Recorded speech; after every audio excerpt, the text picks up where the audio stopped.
What's up guys, Mickle here, and earlier this week we were speculating on how bullish the cryptocurrency market could get if the Biden administration switches from an anti-cryptocurrency stance to a pro-cryptocurrency stance. Well guys, earlier today we got confirmation for the first time in history that the White House is going to be supporting the cryptocurrency industry. In this video, I want to share with you what just happened and how significant it's going to be, because guys, I really do believe this is a game changer going forward. I also want to talk about Gary Gensler and the SEC. Are they going to fall in line, or are they going to keep being resistant? Guys, this has a lot of implications for the Ethereum case as well as the end of the Ripple SEC case, so make sure to stick around for that. Last of all, at the end of the video, we're going to talk about Ripple's new stablecoin. So guys, stick around for that. I'm going to give you my thoughts on the name and everything with that. I'll see you guys then. Like always, your support means so much to this channel. Thank you so much to everyone who takes the time to like the videos and subscribe to the channel. Guys, these two things really do help me out so much. Also, if you ever need a place to buy some XRP, make sure to check out my favorite exchange Uphold down in the description of this video. With that said, though, let's jump right into it, and I hope you guys enjoy the content. So guys, I want to start out with this video and talk about the historical thing that happened earlier today, because this is extremely exciting. And I'm actually recording this video before the FIT21 vote. I'm going to be live streaming that entire vote, so I figured it was pointless to live stream the entire thing and then talk about it in the video. My prediction is that that's going to pass the House, and it's going to be off to the Senate. So we'll see how this video ages. Maybe we watch the entire live stream and it doesn't pass, and now I'm talking here all optimistic and we end up getting bad news, but I'm pretty confident it's going to pass, and I'm really excited to live stream that vote. You guys probably already watched that. Now you're watching this video. So let's get into the other important things that you need to see. First of all, it looks like the White House is now saying that they are eager to work with the cryptocurrency industry. Guys, this is a complete 180 from what we've been hearing for the last 4 years. What we have heard the last 4 years is this industry is all scammers. It's a bunch of grifters. We essentially need to regulate it offshores. No one wants to touch it in the United States.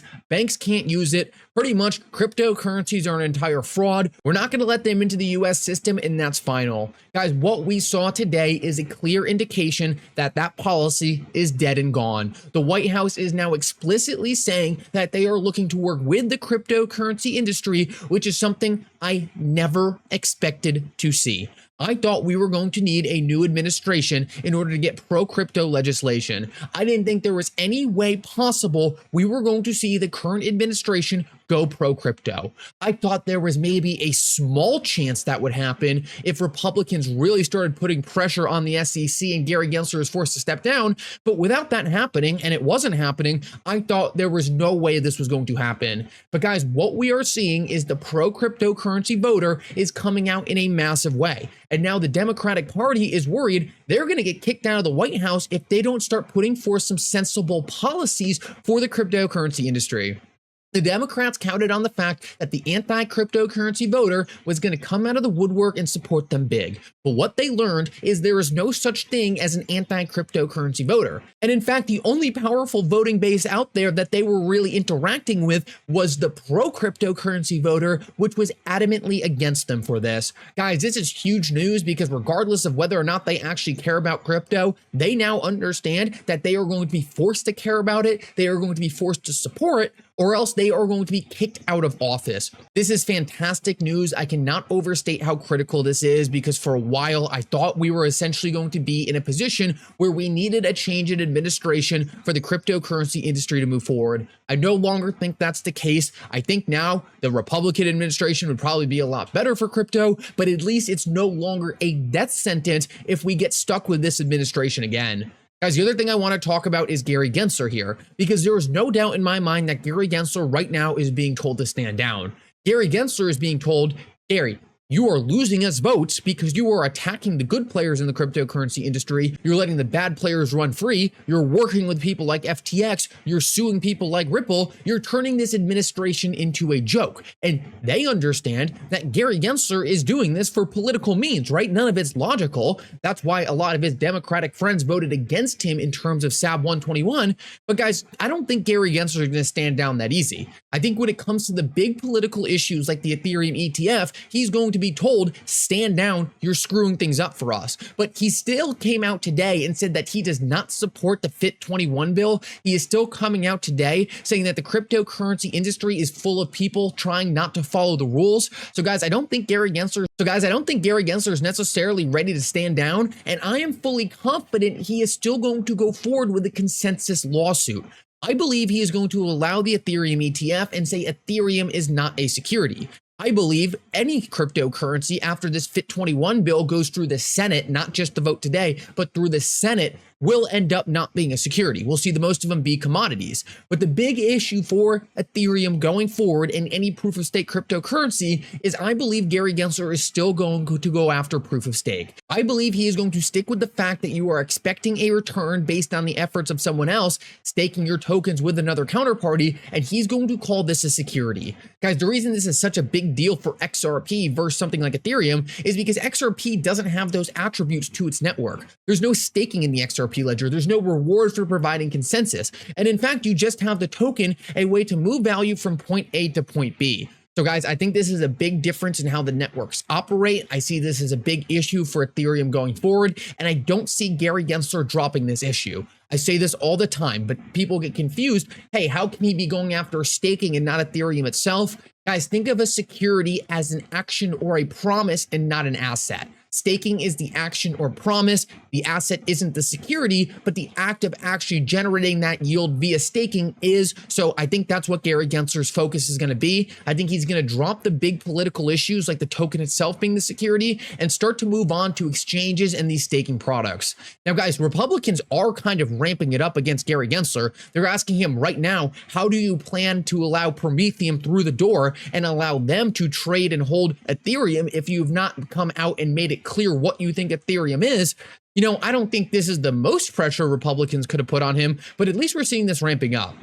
My prediction for why we're seeing this is Republicans really didn't want to turn cryptocurrency into a bipartisan issue. They wanted the Democrats to come out and support the cryptocurrency legislative efforts and didn't want to create it into some polarized issue where they were attacking Gary Gensler and every cryptocurrency thing he did and essentially just turned it into another we're Republican, we like crypto. We're Democrat, we dislike crypto. So I think now that Republicans see that a lot of Democrats are sick of Gary Gensler's BS, I think they feel a little more comfortable really going after him and really turning this into an investigation into some of the things he did at the SEC.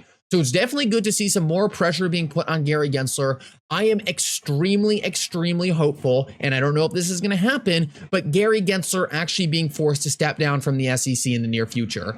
I believe if Gary Gensler keeps being anti-cryptocurrency, if Republicans can keep putting pressure on him, and if the administration starts to get worried about them losing the election because of the pro-cryptocurrency voter being anti-Gary Gensler, I would not be surprised if they tell Gary Gensler he needs to stand down, or at least move him to a different position like the Treasury. I think this is very possible, and I don't know if I have any odds on this happening. It's probably 50-50 for me, but if this was to happen before the Ripple SEC case ended, that would be extremely good news, and I think would make it so we automatically never went to the Second Circuit in the Ripple SEC case.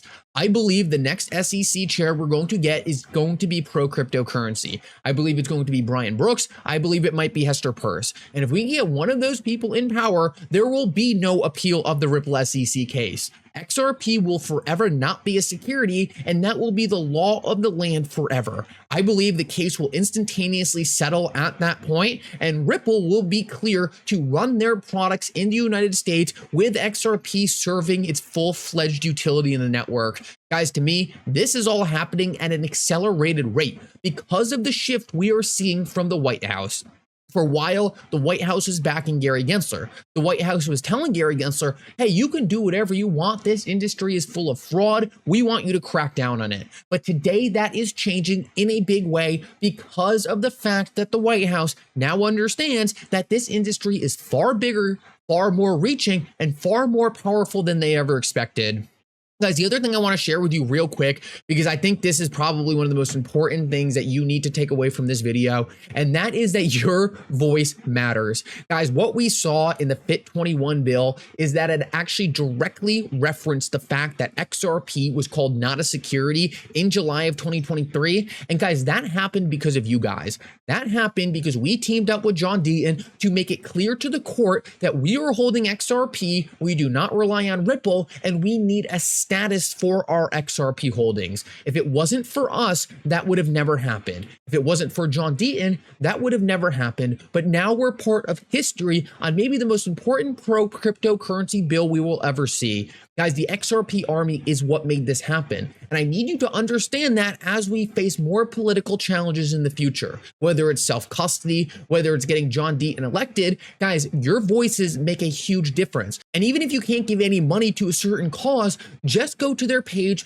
follow them, retweet them. It does so much more than you could ever expect. Guys, everyone said we would never be able to get XRP deemed as not a security in this case, but it's because people work together. It's because we worked with John Deaton. We were able to get this done. So never underestimate just how important your voice can be. And I want to finish this video off and quickly talk about RLUSD. I wanted to spend some more time on this, but unfortunately I ended up talking about politics for the whole first half of the video. Maybe one of the first times in a long time I was excited to talk about politics because politicians are working together to be pro-crypto.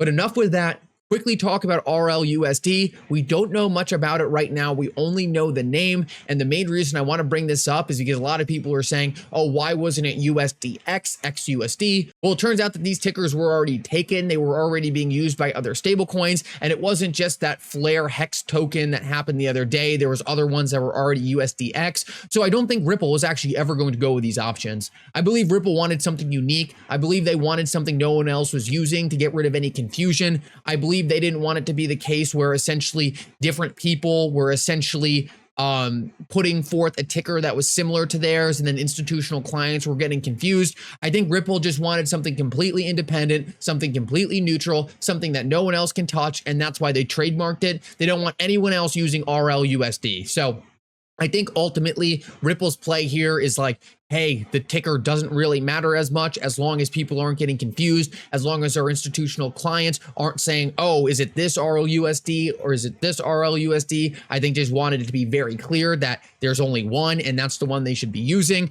So I believe this kind of just goes to show that Ripple's really not worried about attracting retail with this. They're really worried about making sure their institutional clients that are already lined up to use the network are not going to get confused. It's going to be easy for them. It's going to be very understandable which token they want them to have access to, which just goes to show that I believe Ripple already has a lot of people lined up wanting to use this product. Ripple already has a lot of customers saying, hey, we're ready to onboard this, let us know. So their issue really wasn't, hey, let's create a trendy name that everyone's going to pick. Instead, it was, hey, let's get this thing out there in a way where people aren't going to get confused and get the wrong token. That's my thought on that. Guys, thank you so much for coming. I hope you enjoyed this video. I hope you enjoyed the live stream earlier. It's kind of funny doing this in the reverse order. Guys, thank you so much. And for now, Mickle out.